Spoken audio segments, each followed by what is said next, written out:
Hello दोस्तों, comics hero channel पर आप सभी लोगों का स्वागत है। हम आज की कॉमिक्स लेके आए हैं राज कॉमिक्स की पेशकश बांकेलाल की कॉमिक्स। जी हाँ दोस्तों, इसका नाम है बांकेलाल मुकद्दर का धनी। तो देखिए दोस्तों, ये वॉलपेपर है और ये पार्ट 1 है। हम इसको शुरू करने जाते हैं। चलिए दोस्तों शुरू करते हैं। मुकद्दर का धनी, चित्रांकन बेदी, कहानी राजा, संपादक मनीष चंद्र गुप्त।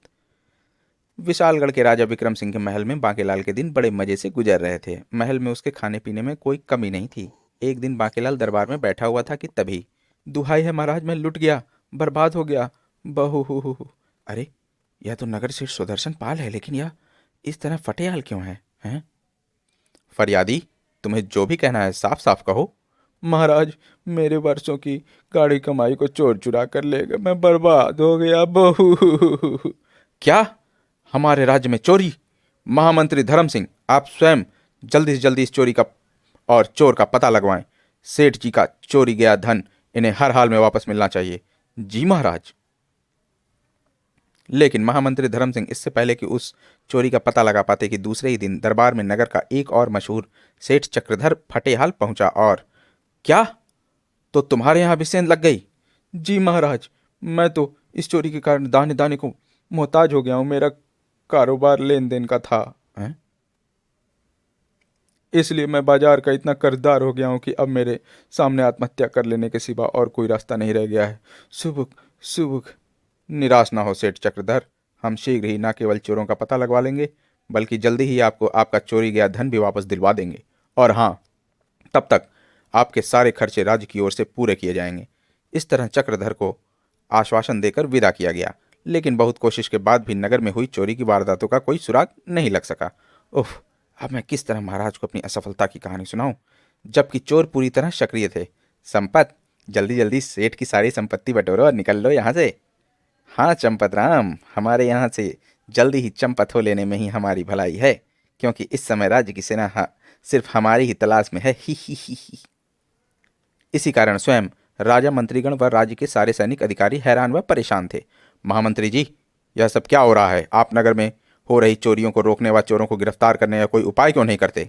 महाराज, मुझे खेद है, मैं लाख यत्न के बाद भी नगर के मामूली चोरों को नहीं पकड़ सका। इसी कारण मैं हैरान व परेशान हूँ। लेकिन मैं और शायद आप भी इसी हैरानी व परेशानी के कारण बांकेलाल जी जैसे विलक्षण बुद्धि वाले व्यक्ति को भूल गए हैं। वार्तालाप में अपना नाम आते ही बांकेलाल मन ही मन चौंक गया। हैं? क्या मतलब? तुम कहना क्या चाहते हो महामंत्री धर्म सिंह? महाराज, नगर में हो रही चोरियों और चालाक चोरों के विषय में यदि कोई सुराग लगा सकता है तो वह है बांकेलाल जी। उफ, यह महामंत्री का बच्चा पता नहीं अब मेरे खिलाफ कौन सा षड्यंत्र रचने जा रहा है। ओह वाकई, हम बांकेलाल जी जैसे दूरदर्शी, बुद्धिमान व बहादुर हस्ती के अपने पास होते हुए भी व्यर्थ ही चिंतित हो रहे थे। तो बांकेलाल जी, हम नगर में हो रही चोरियों व चोरों का पता लगाने की पूरी जिम्मेदारी आप पर डालते हैं। जी हाँ महाराज। क्यों नहीं, क्यों नहीं? कमबख्त, कैसे सुख और चैन से दिन कट रहे थे, पर बुरा हुआ उस बूढ़े महामंत्री का। लगता है इसे मेरा सुख चैन अच्छा नहीं लगता। देख लूंगा कभी इस बूढ़े को भी।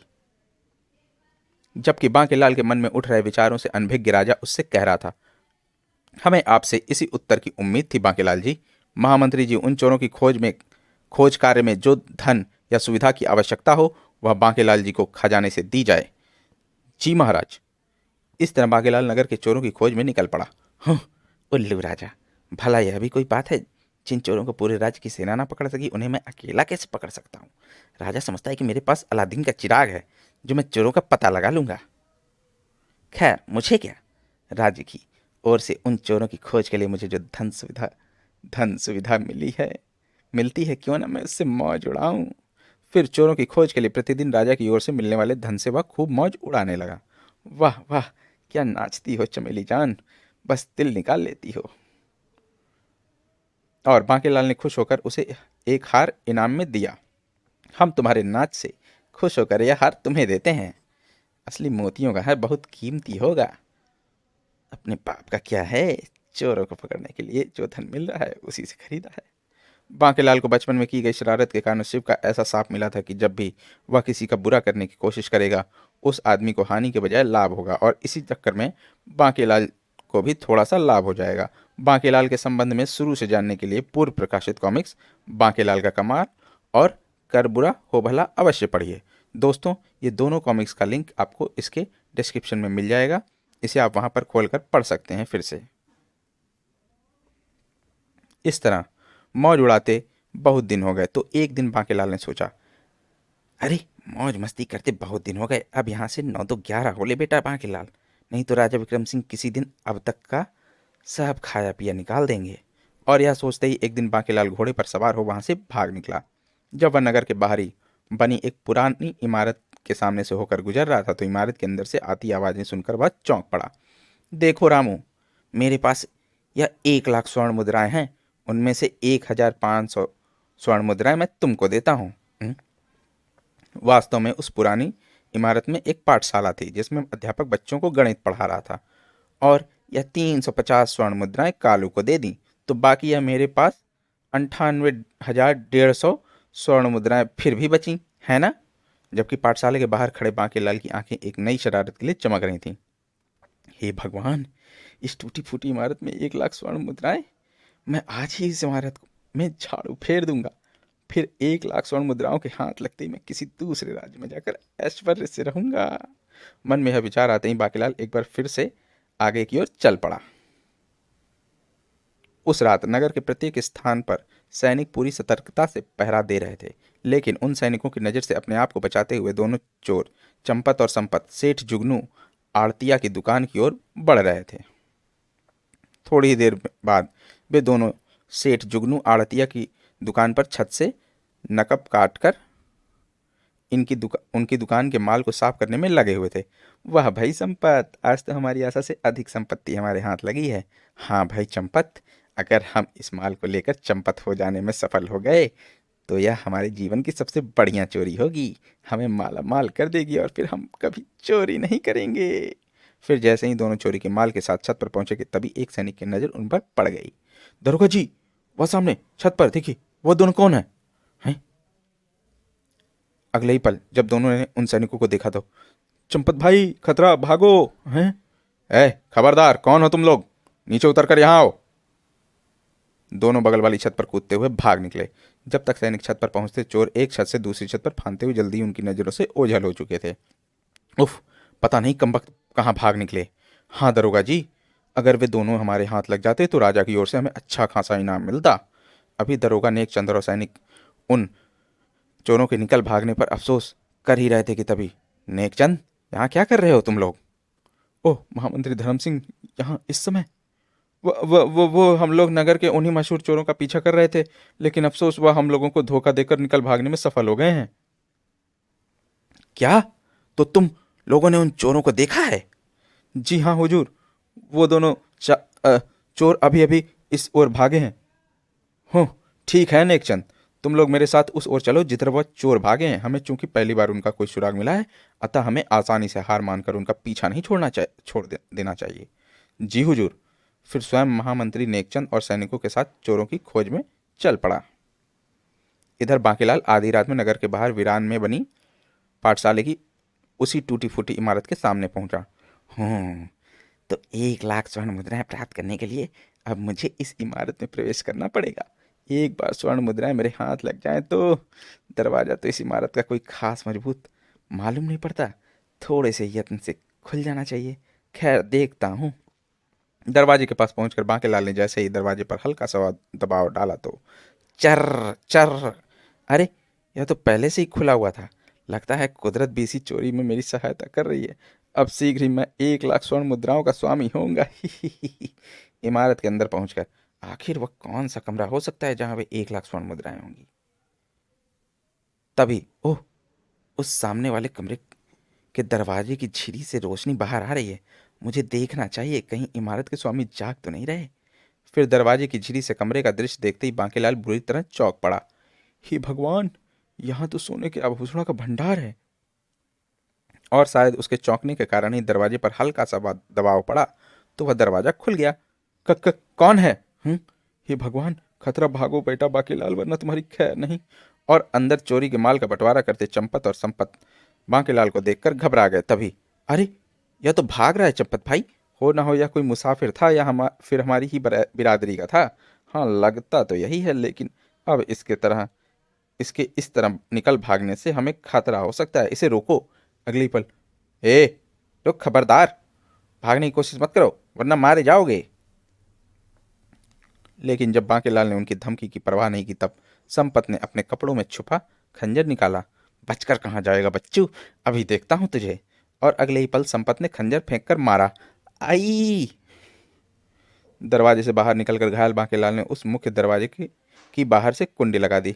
हाय बेटा बांकेलाल, जब तक इस इमारत के स्वामी किसी अन्य रास्ते से या तरीके से बाहर निकले, जान बचानी है तो भाग ले यहाँ से, नहीं तो चोरी के अपराध में पकड़ा जाएगा। फिर बांकेलाल निकट ही खड़े अपने घोड़े की तरफ बढ़ा ही था कि तभी चोरों की तलाश में निकला महामंत्री वहां पहुंचा और बांकेलाल को देखकर चौंक पड़ा। अरे बांकेलाल, तुम और यहाँ इस समय? बुरे फंसे बेटा बांकेलाल, जबकि महामंत्री यहाँ पहुंच ही गया है तो शीघ्र ही तेरी चोरी वाली योजना की पोल खुल जाने वाली है और अब तुझे लाख स्वर्ण मुद्राएं नहीं बल्कि कारागर की चक्की आटा पीसने को मिलेगी। क्या बात है बाके? अरे तुम्हारे कंधे में खंजर, खून, तुम्हारे हाल किसने और क्यों किया? वो इमारत। अपनी चोरी की पोल खुलते देख भय से बांकेलाल की आंखों के सामने अंधेरा छाता चला गया है। और अगले ही पल, अरे यह तो बेहोश हो गया है। नेकचंद। अभी बांकेलाल जी इस इमारत के बारे में कुछ संकेत करते हुए शायद कुछ बताना चाहते थे, लेकिन बीच में ही बेहोश हो गए। तुम इस इमारत में प्रवेश कर यह जानने की कोशिश करो कि बांकेलाल आखिर हमसे क्या कहना चाहता था। जी हुजूर। जबकि पाठशाला की इमारत के अंदर, उफ, कमबख्त हमारे खंजर से घायल तो हो गया था, लेकिन जाते जाते हमारे लिए एक मुसीबत पैदा कर गया। दरवाजा बाहर से बंद कर गया। खड़खड़। अब क्या होगा? भाई चंपत, तू जल्दी से अंदर से सारी संपत्ति उठा ला, तब तक मैं इस दरवाजे को तोड़ने का यत्न करता हूँ। हाँ भाई संपत, अब हमारा यहाँ से जितनी जल्दी हो सके चंपत हो जाना ही ठीक है, क्योंकि मुझे वह घायल खतरे का अवतार मालूम होता है। फिर चंपत अंदर कमरे में पड़ा चोरी का माल लेने चला गया और संपत अपने कंधों के जोर से दरवाजा तोड़ने का यत्न करने लगा। धाड़ धाड़। और बाहर, अरे यह क्या, लगता है अंदर से कोई दरवाजे को तोड़ने का यत्न कर रहा है, लेकिन रात को इस समय भला कौन हो सकता है? धाड़। फिर दरोगा नेकचंद के आदेश पर जब एक सैनिक ने दरवाजे पर लगी कुंडी खोली तो, हैं, उफ, भड़ाक। अरे रे रे, मैं मरा। अरे यह तो उन्हीं दोनों में से एक मालूम होता है जिसकी तलाश में हम लोग भटक रहे हैं। हैं? हैं? हम्म, क्यों, तुम्हारा दूसरा साथी कहाँ है? संपत बेटा, अब तेरे यहाँ से चंपत होने लेने में ही भलाई है।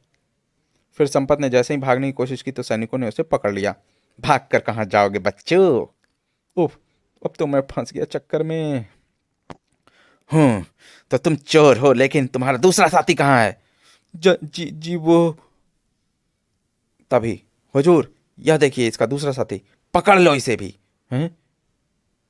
नेकचंद, इन थैलों की तलाशी लो। फिर जब उन थैलों को खोल कर देखा गया तो, तो हमारा संदेह ठीक ही निकला। तुम दोनों वही चोर हो जिनके कारण आजकल नगर की प्रजा और राजा की रातों की नींद उड़ी हुई है, और मेरे ख्याल से तुम दोनों ने हमारे बांकीलाल जी को घायल किया है, जो अभी तक बेहोश पड़े हैं। क्यों? जी जी जी हुजूर। सैनिकों, ले चलो इन दोनों को, कल सुबह इनको महाराज के सामने पेश किया जाएगा। और नेकचंद, तुम तुरंत बांकेलाल जी को उठाकर महल में पहुंचवाओ। इनकी तुरंत राजवैद्य से चिकित्सा करानी है। जी हुजूर। फिर 2 दिन बाद जब बांकेलाल को होश आया तो, आह, ओह शुक्र है भगवान का, बांकेलाल को होश आ गया। क्या? होश? लेकिन मुझे हुआ क्या था? और राजवैद्य जी आप? अचानक बोलते बोलते बांकेलाल के दिमाग को एक झटका सा लगा और अगले ही पल होश खोने से पहले का दृश्य उसके मानस पटल पर घूमने लगा। आई। तभी क्या सोचने लगे बांकेलाल? महाराज, मुझे क्षमा कर दीजिए, मैं चोरी। इसमें क्षमा मांगने की क्या बात है बांकेलाल? बेशक तुम चोरों को अपने हाथों से गिरफ्तार नहीं कर सके, लेकिन तुम्हारे ही प्रयत्न से महामंत्री उन चोरों को पकड़ने में सफल हुए हैं। वाकई बांकेलाल, हम मानते हैं कि तुम असाधारण विद्वान ही नहीं बल्कि एक बहादुर इंसान हो।